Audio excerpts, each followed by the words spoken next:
I should start by saying this plainly, because if I don't, nothing else that follows will make sense. I did not mean to find the village. It was not on my route.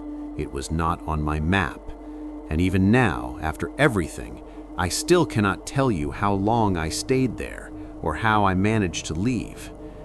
I only know that something in that place remembers me, and I am afraid it always has.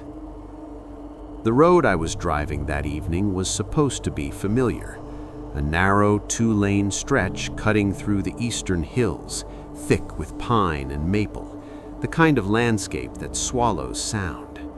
I'd driven it dozens of times before, late autumn trips, long shadows, the smell of wet leaves drifting through a cracked window.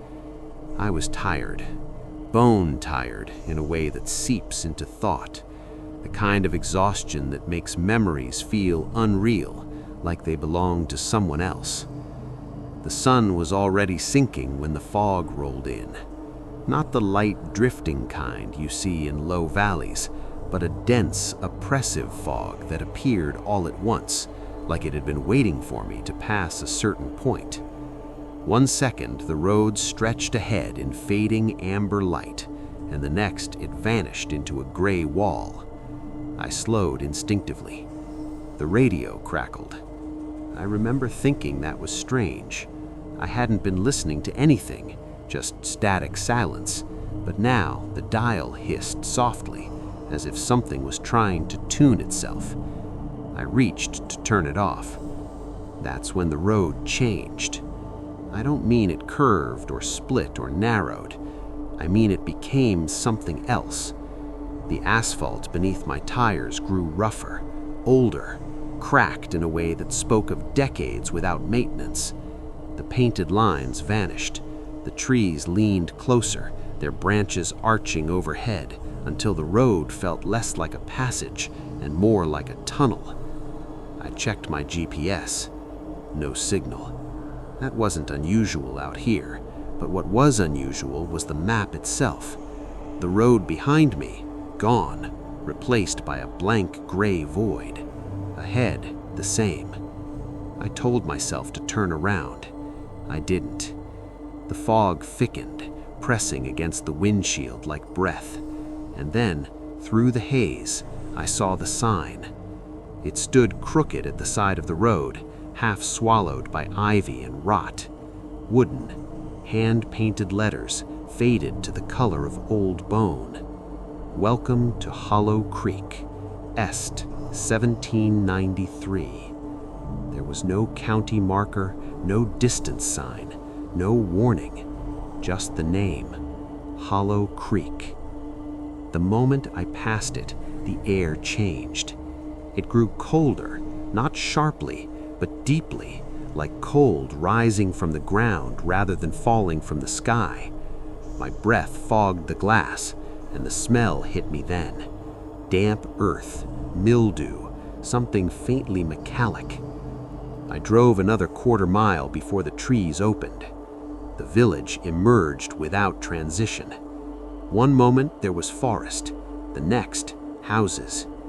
They were old, colonial-era structures with sagging porches, narrow windows, and roofs bowed by time. Most were dark. A few glowed dimly with yellow light, like candles burning low in deep rooms. No streetlights, no cars, just the road, the houses, and silence so complete it rang in my ears. I pulled over without fully deciding to. The car idled, its engine sounding too far loud, like a disturbance. That's when I noticed something else. The village wasn't arranged like any town I'd seen. There was no center, no obvious main street. The houses curved inward, subtly, like they were arranged around something that wasn't visible from the road. I stepped out of the car.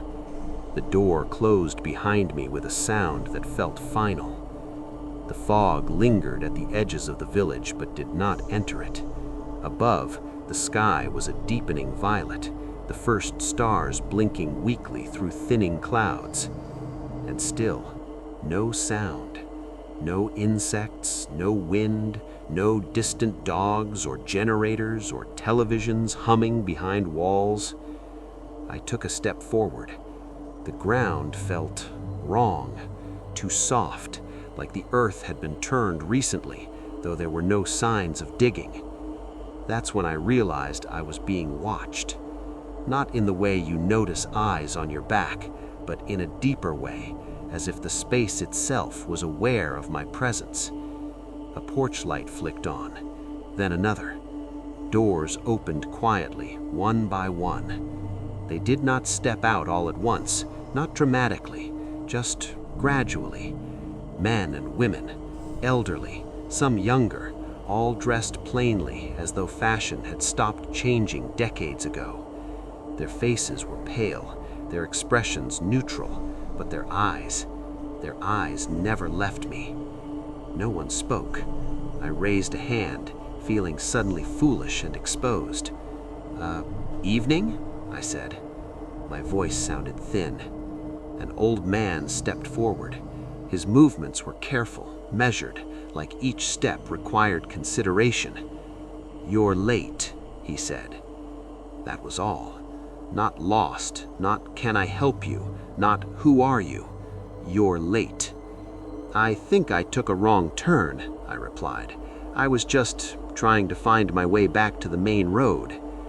The man studied me for a long moment. His eyes were gray and oddly reflective, catching what little light remained. "There is no main road," he said.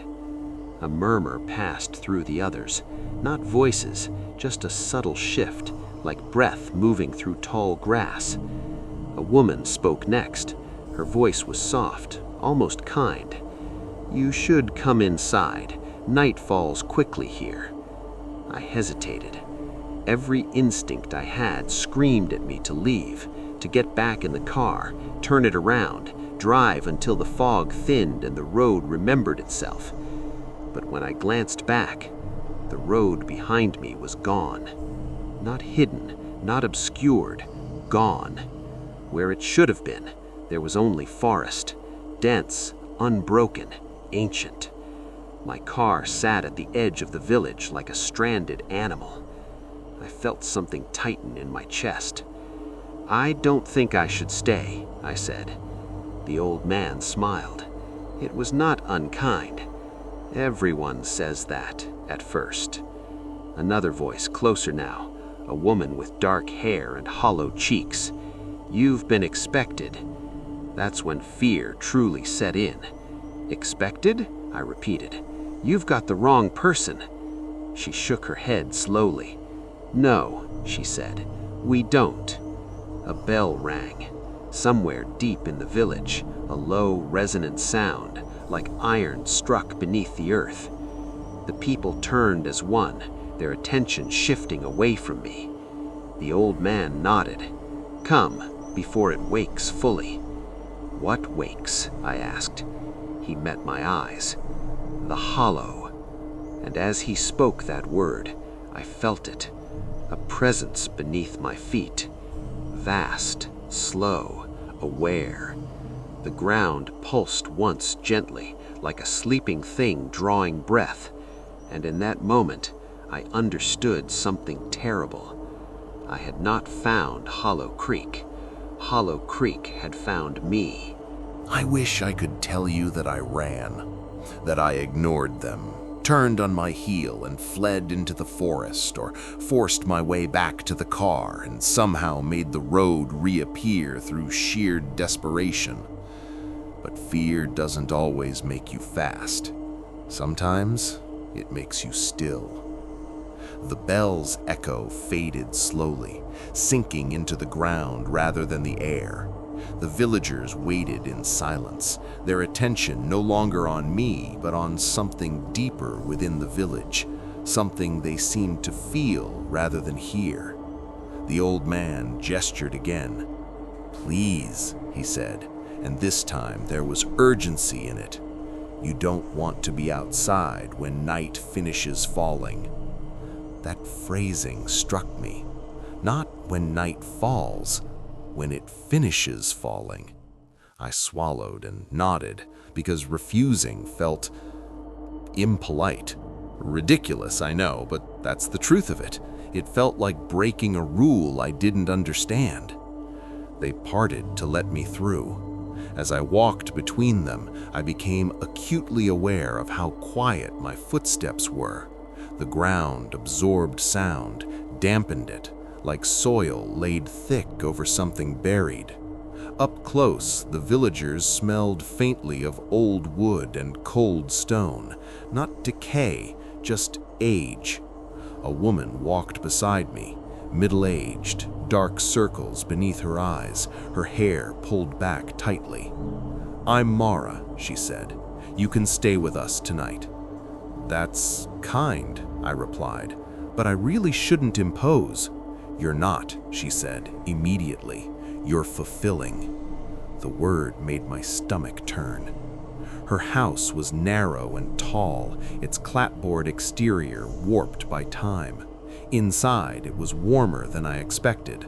A fire burned low in the hearth, casting shadows that stretched unnaturally along the walls. The furnishings were sparse, handmade, nothing modern. No television, no photographs, no clocks. I noticed that right away. No clocks. Mara caught me looking. "They don't work here," she said. "What doesn't?" "Clocks, watches, phones. Time doesn't behave properly." She said it the way someone might explain bad weather. She offered me tea. I accepted without thinking, desperate for something normal. The cup was warm, the liquid bitter and herbal. It tasted of roots and iron. I took a sip.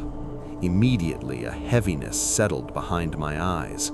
Not drowsiness, awareness, as though something had adjusted my senses, tuned them more finely. "You shouldn't drink too much," Mara said.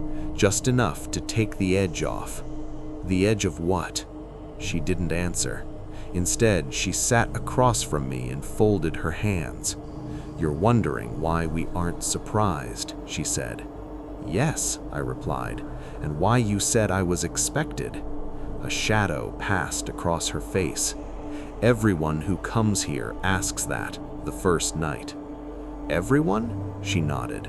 "People wander in, or they're guided, or they follow something they don't understand. Some arrive by road, some on foot, some wake up here." My grip tightened on the cup. "And they all stay?" Mara hesitated. "No," she said carefully. "Not all." That was when I heard the sound upstairs. A slow, dragging step, then another. Mara stood abruptly. "Stay here," she said. Before I could protest, she climbed the stairs, her footsteps heavy and deliberate. I sat alone by the fire, listening. The house creaked, not with the usual settling sounds of old wood, but with a low, rhythmic groan, like it was responding to something beneath it. I realized then that the warmth of the fire wasn't spreading evenly.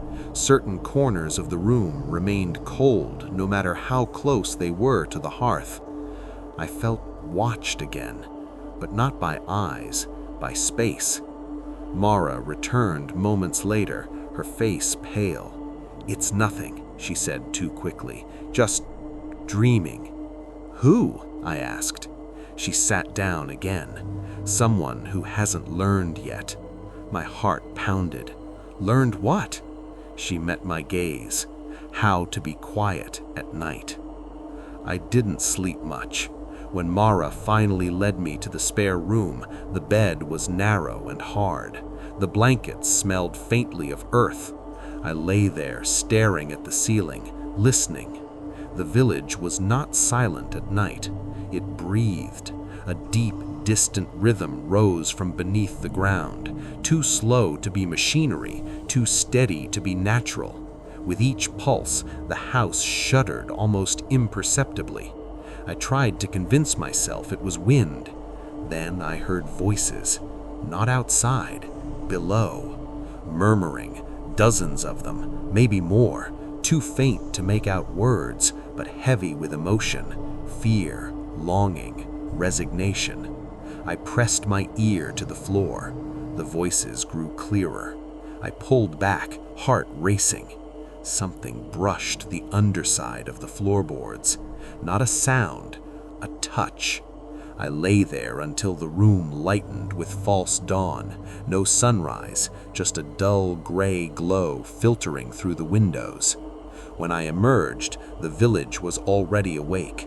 People moved slowly between houses, their routines quiet and deliberate. No one smiled, no one hurried. I asked Mara where everyone worked. She looked confused. "We tend," she said. "Tend what?" She gestured broadly. "The hollow, each other, the remembering." We walked the village together. I noticed now how everything subtly sloped inward. Paths curved, fences leaned, even the church steeple bowed toward the unseen center. We passed a group of children playing a game I didn't recognize.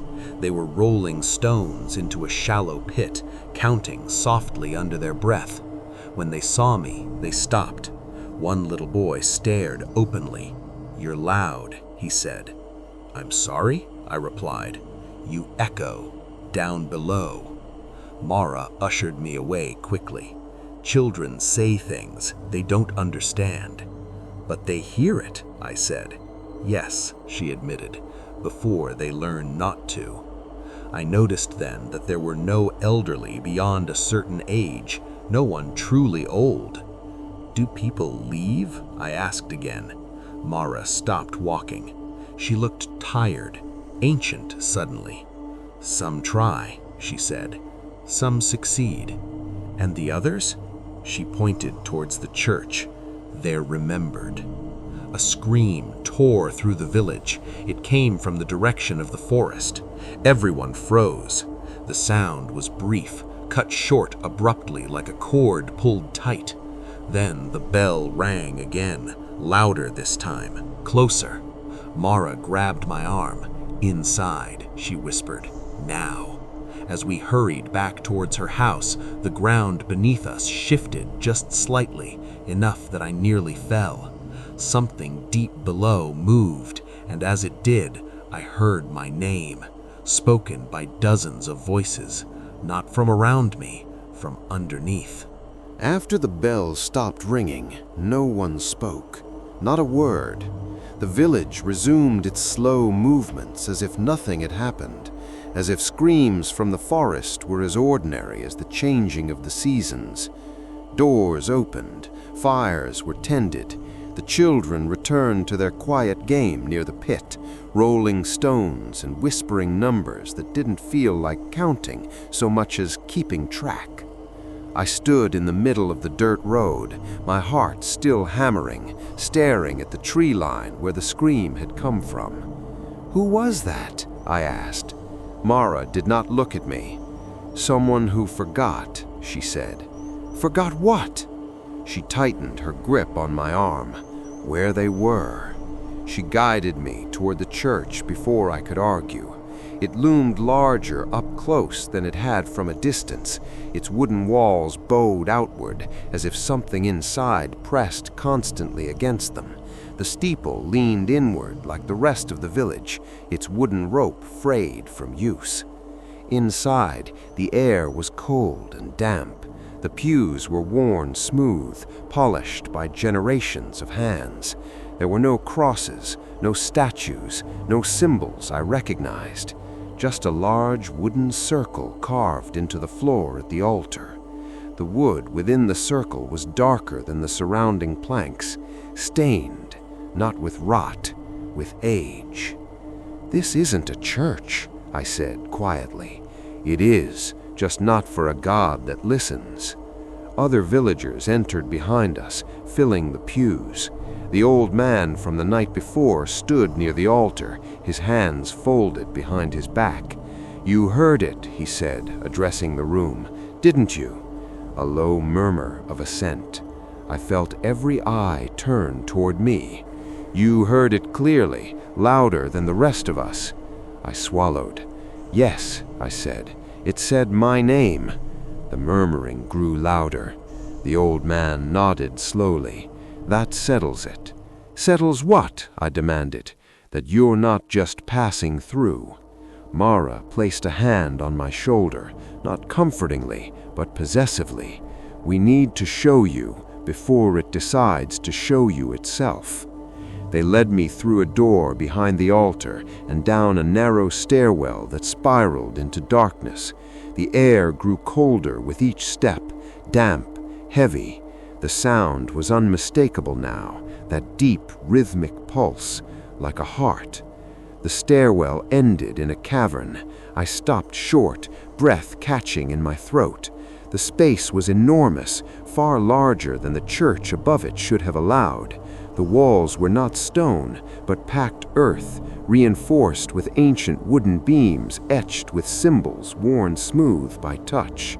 At the center of the cavern was a pit, not shallow like the one the children played beside. This one was vast. Its edges were lined with stones stacked carefully, reverently.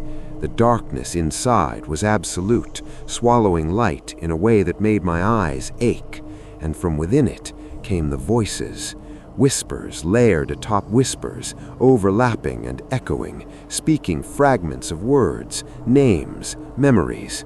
My memories. I staggered back. "What is this place?" I whispered. The old man stepped beside me. "This," he said, "is why Hollow Creek exists." He told the story slowly. Centuries ago, settlers came to this land, families fleeing famine, war, persecution. They found fertile soil, fresh water, and something else, a hollow in the earth that breathed. At first, they thought it a cave, a sinkhole, a natural phenomenon, but when people lingered near it, they began to dream. Vivid dreams, dreams of loved ones long dead, of futures not yet lived, of secrets they had never spoken aloud. The hollow listened, and it remembered. The settlers built around it, believing it a blessing. They brought offerings, food, objects, eventually, people. Those who were given were not killed, they were taken, absorbed. Their memories fed the hollow, and in return, it gave the village protection. Crops thrived, illness receded, predators avoided the land, time slowed. The people stopped aging the way they should. But it was never satisfied, and it was never kind. The hollow began to call out beyond the village. It learned how to invite lost travelers, wandering souls, people already fractured, already carrying grief or guilt or longing, people like me. "It doesn't eat flesh," Mara said softly. "It eats remembrance." I stared into the pit. Something moved within it. Not a shape, a suggestion of vastness. "How do you stop it?" I asked. The old man smiled sadly. "You don't. You tend it," Mara said. "You keep it asleep. You feed it just enough that it doesn't wake fully." "And if it wakes?" I asked. The villagers exchanged looks. "Then Hollow Creek becomes all there is." A sound rose from the pit, a long, slow exhale. The ground trembled. The voices grew louder, clearer. I heard my mother's laugh, my father calling my name. Memories I had never shared with anyone, spilled from the darkness, spoken in my own voice. I backed away, shaking. "It knows me," I whispered. "It's been listening to you your whole life. It listens to everyone, but some voices resonate." "Why me?" I demanded. The old man placed a hand on my chest. "Because you are empty in the right places." The pit pulsed again. The hollow shifted, and something began to rise, not out of the pit, but toward it, as if the earth itself were leaning inward, preparing to open. The bell above rang without being touched. The villagers fell to their knees. Mara grabbed my hand. "It's waking faster than it should," she said, fear finally breaking through her calm. The voices below spoke in unison now. My name echoed through the cavern, and beneath it, a promise. After that moment, after the hollow spoke my name in 100 familiar voices, nothing felt solid anymore. Reality loosened its grip. The villagers led me back up the spiral stairs, away from the pit, but I felt it following me. Not physically, not like footsteps, more like a pressure behind my thoughts, as if something enormous had leaned close and begun to listen more carefully. The church doors closed behind us. The sound echoed far too long. The old man, whose name I finally learned was Elias, motioned for the others to leave us. One by one, they exited in silence, their faces tight with something like dread and relief. Mara stayed. "She needs to hear this too," Elias said. "What?" I asked. "The beginning." We sat in the front pews. Elias lowered himself slowly, his bones creaking louder than the wood beneath him. "The hollow didn't always hunger the way it does now," he said. "In the earliest days, it only took one thing." "What thing?" I asked. He looked at me. "Choice." He told us about the first winter. The settlers were starving. Crops had failed. The forest had gone quiet. No game, no birds. Children cried through the nights until their voices failed. That was when the dreams changed. No longer comforting, no longer familiar. The hollow began to show them possibilities. In those dreams, one person would be chosen, voluntarily, freely. They would step into the pit and give themselves over, not as sacrifice, but as offering. The hollow promised abundance in return. "And did it work?" I asked. Elias nodded. "The spring came early. The soil blackened and grew rich. The sick recovered. The village survived." "And the person?" I said quietly. "No one remembered them," he replied. "Not their name, not their face, not even that they had ever existed." A chill ran through me. "That's impossible," I said. Mara shook her head. "It's the hollow's greatest gift, and its cruelty. It doesn't kill you, it removes you." I thought of the voices beneath the church, half-remembered, fragmented. "Then why do they still whisper?" I asked. "Because remembrance never fully disappears. It leaves an echo, and the hollow feeds on those echoes." He leaned closer. "The first person to go willingly was a woman named Abigail Turner." The name struck me like a physical blow. My grandmother's maiden name was Turner. "I don't understand," I said. Elias watched my face carefully. "Abigail Turner was your ancestor. Your bloodline has been tied to this place since the beginning." The room felt suddenly too small. "You're lying," I said. "My family's from out west. We never moved," Mara finished. "Yes, after generations of tending the hollow, some families were allowed to leave." "Allowed?" I snapped. Elias nodded. "To spread its reach." The words settled over me slowly like ash. "You carry it with you," Mara said. "Not the hollow itself, but its memory, its call." I stood abruptly. "No," I said. "I didn't choose this. I didn't come here for this." "None of us did," Elias replied. "Not at first." I fled the church. The village outside felt wrong now, closer, tighter. The houses seemed to lean inward more than before, their windows dark and watchful. As I passed the children's pit, I noticed something I hadn't before. There were names carved on the stones, dozens of them, hundreds, some scratched deeply, others barely visible. None complete, just first names or initials or fragments, like memories failing mid-thought. I felt dizzy. "You shouldn't look too long," a voice said. I turned. It was the little boy from earlier, the one who said I echoed. He stood alone now, his eyes too knowing for his age. "What happens to them?" I asked softly. "They go down, and then they're everywhere." A tremor ran through the ground. The bell rang again, but this time it didn't stop. It rang and rang, frantic, wild. People poured from their houses, fear openly etched on their faces. Mara ran to me. "It's too soon," she said. "It hasn't been fed enough." "Fed with what?" I asked, just though I already knew. She didn't answer. Instead, she pointed toward the forest. Something was moving between the trees. The villagers began to chant, not words but tones, low and resonant, vibrating through the earth. The ground split slightly near the center of the village, just a crack. Blackness seeped upward like smoke, and from it came a voice, not many, but one. Clear, familiar, my own. "I remember," it said. I fell to my knees.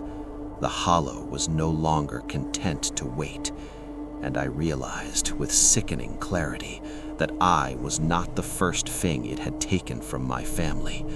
I was simply the next thing it wanted back. When the ground cracked, it didn't do so violently. There was no explosion, no sudden collapse. It opened the way skin does when it has been cut too often in the same place, quietly, willingly, as though it had always expected this moment. The chanting grew louder. Not words, not language, just sound shaped into intention. The villagers stood in a wide circle now, surrounding the fracture in the earth. Their faces were pale, eyes unfocused, mouths moving in perfect unison. I tried to stand. My legs failed me. The voice from the crack spoke again. My voice. Not an imitation, not a distortion. Perfect. "It's time of waiting," it said. Mara was beside me instantly, gripping my shoulders. "Don't listen," she whispered urgently. "It doesn't mean you, not yet." "Then who?" I asked, my mouth dry. She didn't answer. Elias stepped forward, his posture rigid, his face drawn with something close to grief. "It's chosen," he said. A murmur rippled through the circle. "No," Mara said sharply. "It's too soon. We can't." "The hollow remembers its debts," Elias replied, "and it remembers promises." I looked around, desperate, searching faces for mercy. No one met my eyes. Not because they were cruel, because they were relieved. A woman stepped forward. I recognized her from the edge of the village, a quiet presence I hadn't noticed until now. She was young, maybe in her early 30s, her face calm in a way that felt rehearsed. She nodded once. "I'll go," she said. The chanting stopped immediately. Silence crashed down, heavy and suffocating. Mara turned on her. "No," she said sharply. "You've already—" "I know," the woman replied gently. "That's why it has to be me." She looked at me then. Up close, her eyes were tired beyond measure. "You hear it, don't you?" she asked. "Yes," I said. She smiled faintly. "It never stops." They led us, not dragged, not forced, to the church again. The bell rang slowly now, deliberately, each toll sinking deep into my chest.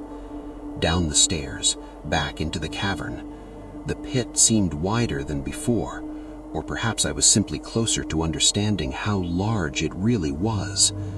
The woman stood at its edge without hesitation. The whispers rose immediately, coiling around her like mist. She closed her eyes. "I remember my name," she said aloud. "I remember my mother's hands. I remember the sound of the creek in winter." The whispers surged. "I give these freely, so the village may endure." I screamed then. I don't remember deciding to. but the sound tore out of me, raw and broken.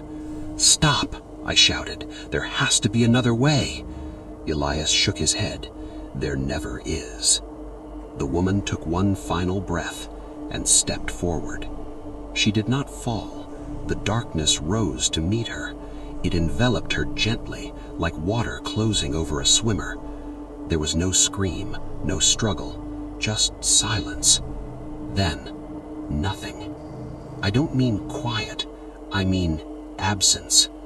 I realized with a shock that stole my breath that I could not remember her face.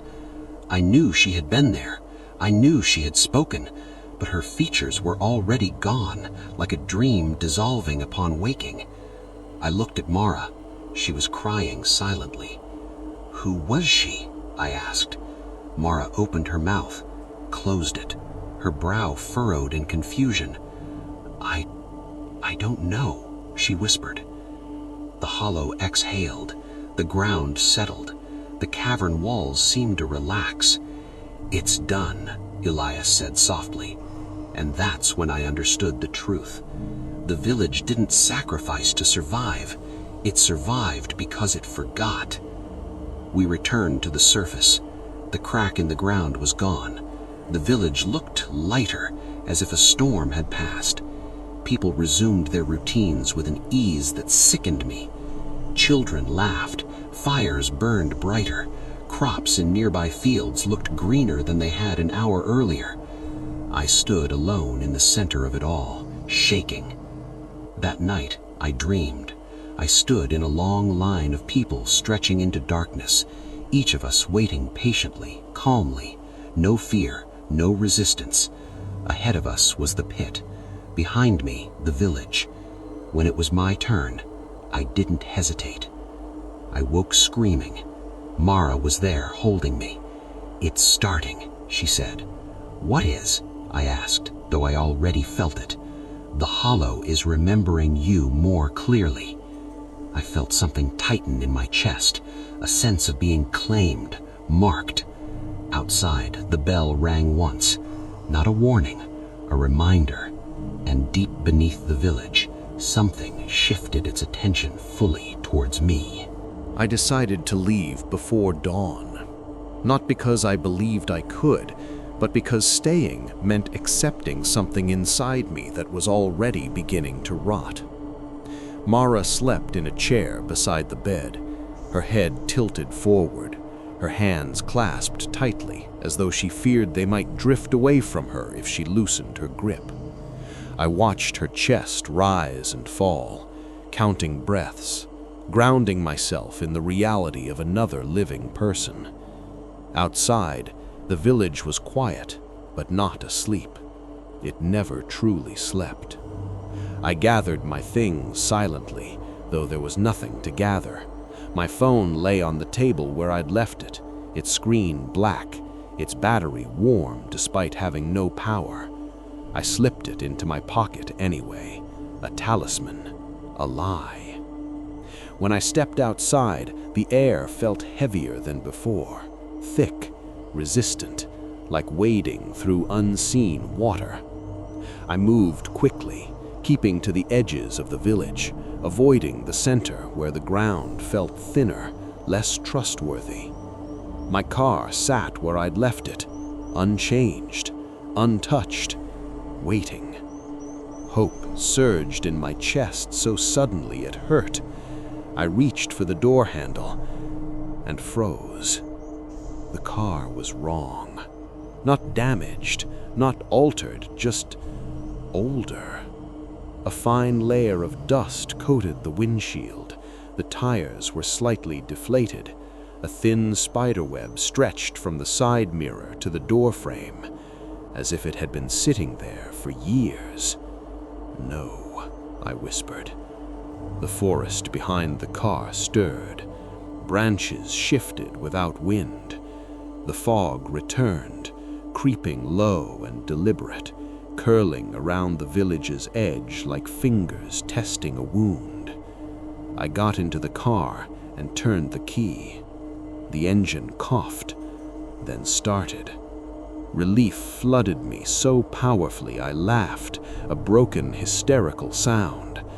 I backed up. The car moved. The village receded. I drove straight ahead, past the sign that read, "Welcome to Hollow Creek," its paint more faded now, the wood more warped. The fog thickened. The road narrowed. The trees leaned inward. Minutes passed, or hours, or nothing at all. The radio crackled. My voice came through the speakers, calm, measured.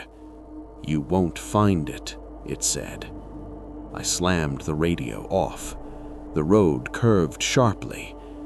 I emerged into the village. My car rolled to a stop in the exact place it had been before. The same crooked fence, the same leaning house, the same silent road. I screamed. I pounded the steering wheel until my hands ached. The fog retreated politely. The village watched. Elias stood at the edge of the road, waiting. "You shouldn't fight it," he said gently. "It only makes the remembering hurt more." "I left," I shouted. "I drove for miles." He shook his head. "You drove inward." They didn't restrain me when they took me back. They didn't need to. The hollow had already wrapped itself around my sense of direction, my sense of sequence, my understanding of before and after. Mara wouldn't meet my eyes. "I tried," she said quietly. "Did you?" I asked. She flinched. That night, the dreams changed. I was no longer observing. I was participating. I saw the village being built, felt the weight of logs on my shoulders, heard my own voice speaking in accents I didn't recognize, promising things to a darkness beneath the soil. I saw Abigail Turner stand at the pit's edge. She looked at me and smiled. "You always come back," she said. I woke with blood in my mouth. I had bitten my tongue, or something had bitten me.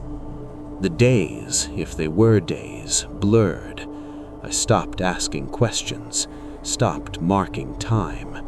I began to notice gaps in my memory, small things at first, a conversation I knew I'd had but couldn't recall, a face I recognized without remembering from where.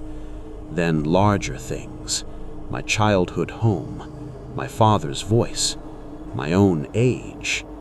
The hollow whispered constantly now, not loudly, not urgently, lovingly. "You don't need those anymore." I found myself standing at the church without remembering walking there, standing at the pit's edge without remembering descending. Elias watched me with resignation. "It's faster for you. It always is for your kind." "What kind?" I asked faintly. "Bridges," he replied. "You connect what it was to what it will be." I looked into the pit, and it looked back, not with eyes, with understanding. I felt myself loosening, unraveling, being sorted. That's when I heard a sound that didn't belong. A scream, from above, from the forest, new, sharp, unfamiliar. The villagers stiffened. Elias turned toward the stairs. "No," he said, "not yet." Hope flared inside me, fragile and desperate. Someone else had come, someone new, someone loud, someone who still echoed. And the hollow shifted its attention away from me. The scream came again, closer this time, raw, panicked, alive in a way I hadn't been for what felt like years. Every head in the village turned toward the forest. The hollow stirred beneath my feet, curious, attentive, like a predator lifting its head at the sound of movement. "No," Elias repeated, but his voice lacked conviction now. "This isn't right." The bell did not ring. That was how I knew this arrival was different. The bell always rang. The villagers began to whisper among themselves, not the low, unified murmur of ritual, but anxious fragments. Fear crept into their expressions, sharp and unwelcome. I felt something inside me twist, hope, and immediately after it, something worse. Footsteps burst from the tree line. A man stumbled into the village, gasping, bleeding from a cut on his forehead. His clothes were modern, too modern. Synthetic jacket, bright running shoes caked with mud. He fell to his knees in the dirt, coughing, laughing hysterically. "Oh, thank God. I thought I was dead. I thought I was..." He looked up, saw the village, saw us. His relief faltered. Where am I?" he asked. No one answered. I stood there, frozen, watching myself through his eyes. I knew what he was feeling. The confusion, the relief curdling into dread, the sense that something fundamental had gone wrong without any clear reason. He was loud, so loud. The hollow leaned toward him. I felt it, felt its attention pull away from me like a tide shifting.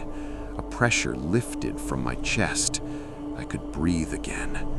The realization hit me slowly, sickeningly. As long as he was here, I wasn't the focus anymore. The man staggered to his feet. "Hey," he said, forcing a laugh. "Look, I don't know what kind of community this is, but I really need help. My phone's dead, and the road just..." He stopped talking. His eyes locked onto mine. Recognition flickered there. Not of me, of himself, in my face. "You," he said quietly. "You get it." I swallowed. "Yes," I said. He stepped toward me instinctively, like a drowning man reaching for someone already submerged. Thank God, they're not saying anything. I think something's wrong with them. I could have warned him. I could have told him to run, though it wouldn't have helped. I could have screamed. Instead, I stayed silent. The hollow whispered approval. The villagers watched, waiting. Mara's eyes found mine. She knew. Her expression pleaded. I looked away. Elias stepped forward. "You're safe here," he said gently. The man laughed again, relieved. "Yeah? That's good. That's really good, because I swear I've been walking in circles for hours." Hours. He still believed in hours. They took him inside, not forcefully, never forcefully. I followed. As we descended the church steps again, the man glanced around nervously. "So what is this place?" he asked me quietly. "Hollow Creek.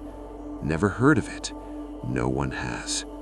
The cavern felt different now, brighter, hungrier. The pit pulsed with anticipation. The man approached it slowly, drawn despite himself. "What's down there?" he asked.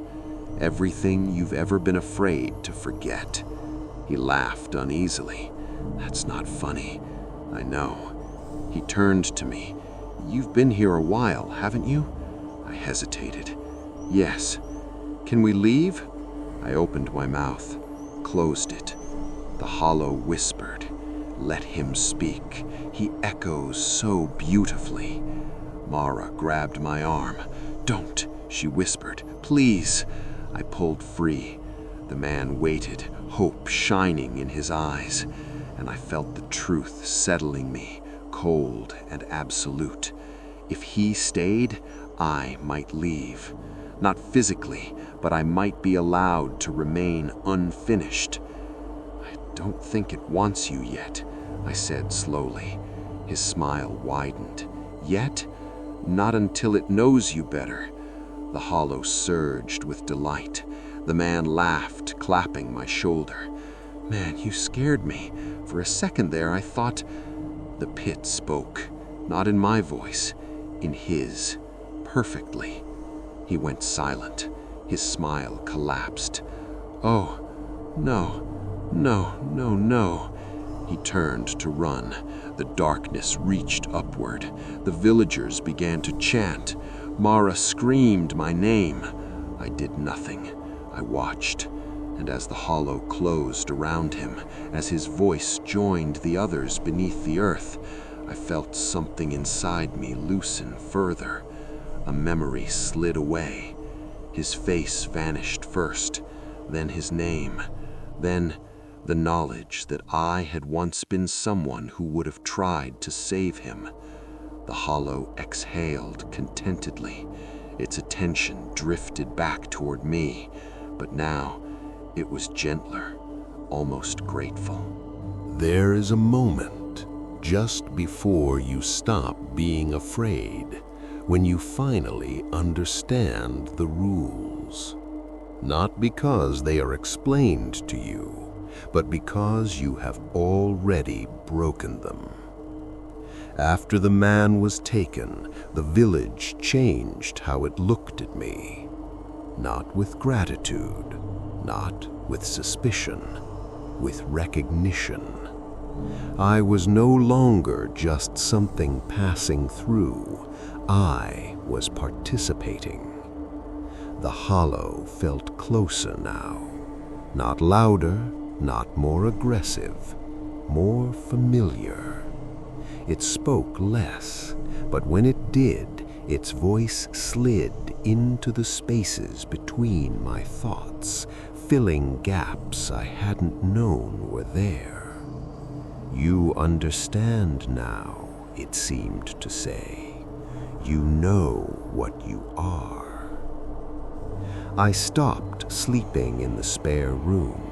I slept on the floor near the church. Not because I was asked to, because it felt correct. Mara stopped trying to stop me. She watched me the way someone watches a slow illness, knowing intervention will only make it worse. "You can still fight it," she said once. I shook my head. "You don't fight gravity," I replied. That was the first thing I let the hollow take, my anger. It slipped away so gently I barely noticed. The days, whatever they were, became soft and indistinct. Time frayed at the edges. I would stand in one place and suddenly realize I was somewhere else, holding something I didn't remember picking up. Once I found myself carving names into stone near the children's pit. I didn't remember learning the letters. I only knew where to stop. The children watched me work in silence. "You're quieter now," the little boy said. "I don't feel quiet," I replied. He frowned. "That's because it hasn't finished." The hollow began to ask for things, not out loud, through urges, instincts, a sense that something unnecessary was taking up space inside me. I would feel a pressure behind my eyes, a subtle discomfort, and then a memory would surface. Not the important ones, not yet. Small ones. A friend's face from college, the layout of my childhood neighborhood, the exact sound of my own laughter. Each time I felt a choice. I could cling to it, or I could let it slide downward. The first time I let one go willingly, the relief was immediate. The hollow purred. The village slept peacefully that night. Mara confronted me after that. "You're feeding it," she said. "Yes," I replied. With yourself. I thought about that. No, I said, with what I don't need. She slapped me. The sound echoed too loudly. Her hand trembled. You don't get to decide that, she whispered. I looked at her and felt a terrible growing distance. I already have. That night I stood at the edge of the pit alone. The darkness rose to meet me, curious, restrained. I spoke to it then, not in words, in offering. I gave it my father's voice, the sound of him reading to me when I was young. The hollow drank deeply. I collapsed afterwards, sobbing, not from loss, but from release. The next morning, I couldn't remember why my chest hurt when I woke. Elias found me sitting by the pit one evening. You're becoming a keeper, he said. I thought that was your role. He smiled faintly. It was. I understood then what his tiredness meant. He had been emptied long ago. He stayed because there was nothing left to take. What happens when I'm done? I asked. When there's nothing left, he said, then you'll finally belong. The hollow grew restless again. Another scream echoed from the forest days later. A woman this time, young, terrified. The villagers gathered. I felt no surge of hope, only a dull sense of obligation. The woman cried when she saw us. She begged. She said she had a child somewhere beyond the trees.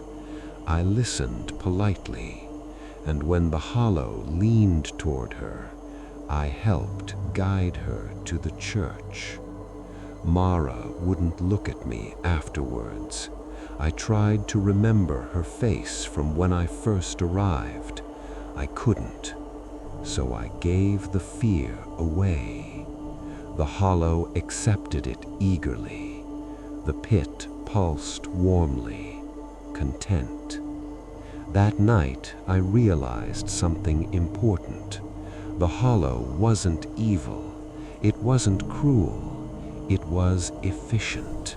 It turned suffering into stillness, memory into structure, people into foundation, and I was becoming part of its architecture. If you are hearing this, then something has gone wrong. Or something has gone exactly as it was meant to. I no longer remember when I began speaking into the recorder. I only know that it felt necessary, like leaving a mark on the surface before sinking beneath it completely. The hollow does not forbid this. It allows it, because warnings are invitations wearing different faces. Elias is gone now. Not taken, finished. One morning he simply sat down near the pit and did not stand up again. There was no ceremony, no bell, no chanting. When I looked at him, I felt nothing. That was how I knew he was truly empty. They buried him near the church, though no one carved his name. There was no need. Names are heavy things, and the hollow prefers efficiency. I have taken his place. Not formally. There is no title, no coronation. I simply became the one people look to when the ground shifts, when the whispers grow restless, when the forest sends something stumbling toward us. I know when it's time. I can feel it in my teeth. The hollow and I understand each other now. It does not speak as often.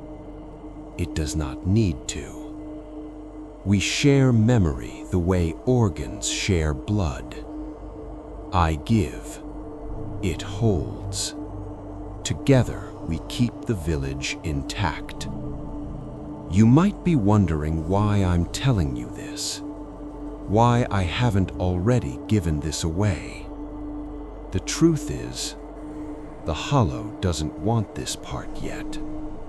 This part is still useful, because the hollow does not reach out blindly anymore. It remembers too much for that. It prefers specificity. It prefers resonance. It prefers you. I feel it when someone is near.